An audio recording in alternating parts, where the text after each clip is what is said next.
Hey, my darlings, we're here on Shadowlands and we're looking at why shadow work is not negotiable, right?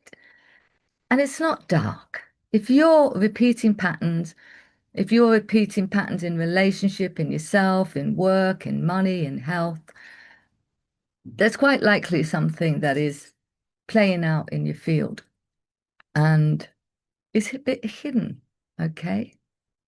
And the shadow is actually unprocessed experiences. It's suppressed identities.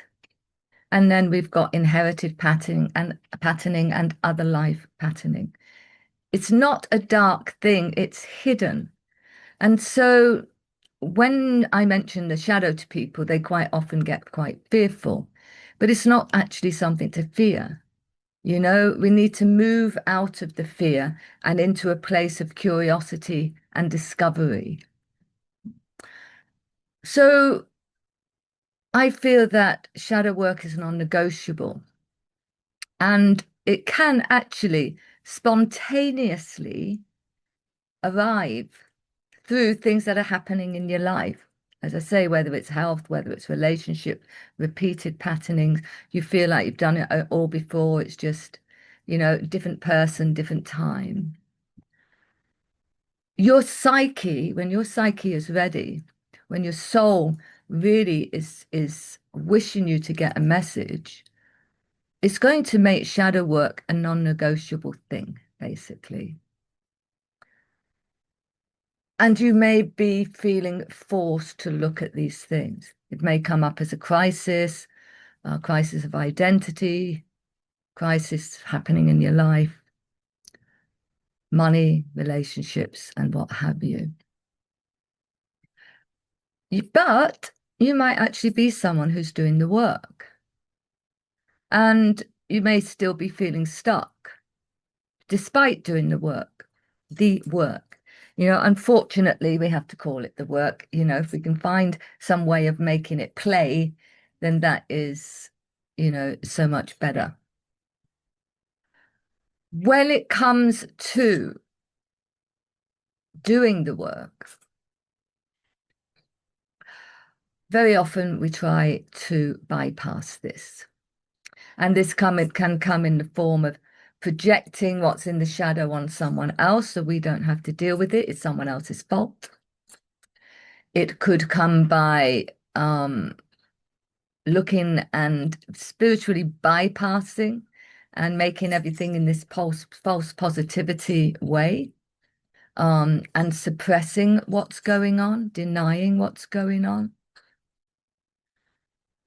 There's many ways it can come, but when it comes, it does. Now, when you've been doing your shadow work, your dark night of the soul is more likely to be less drastic, less of a crisis, more able to get through it. We're at a time of change, and the whole world is going through shadow stuff. I mean, look at what is being disclosed. I don't have to put it into words here, but I'm sure most people, unless you're living under a rock, can see that things are coming out from the background in politics, in financial systems, in pharmaceutical systems, even in the world of spirituality. Thank goodness. And it is the shadow arising. It's that stuff that's been hidden. It's that stuff that's been running the show that is actually coming up now to be seen, to be decided upon, to make choices about. And this is not about being anti anything, not anti anything in yourself or anti anything in the world. It's about moving, recognizing, shifting, moving towards what it is that you actually want to experience in this world. It's actually allowing the self to emerge, the soul to more fully embody. And it's about authenticity. And I know that's a word bandied around a lot. But what is authenticity? It's being who you are in every moment. not putting on a face, not suppressing feelings because it upsets someone, not projecting your shit on somebody else. It is actually standing in your center, embodying who you are and knowing your own truth, right? It's not about arguing with anyone about this either. It's about knowing yourself. You don't have to enter into all the conflicts.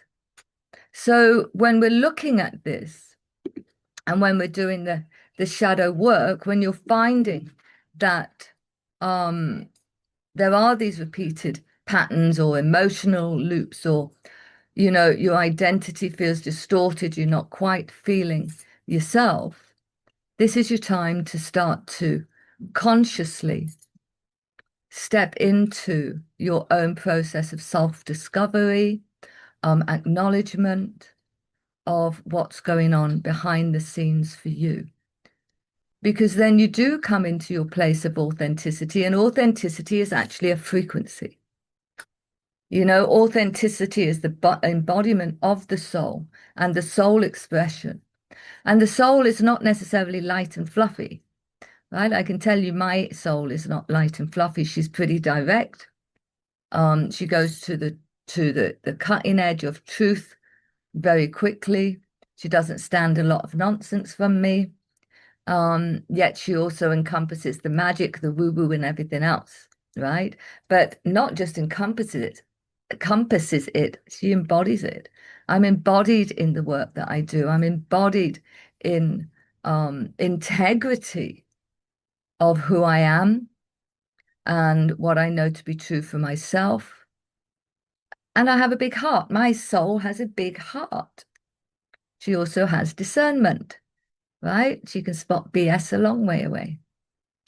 So when you're looking at your shadow, I've said before, you're also looking at your gifts, those things that have been hidden in the dark places where you've been told you can't be this or you can't be that, you know.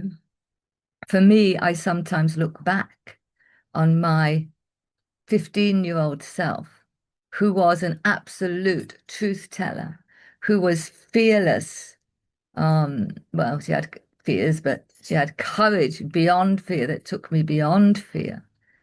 She was bright and bubbly and said things as she felt them. So I've had to reclaim that part of myself, that has felt free and courageous and adventurous and just knows everything's going to work out.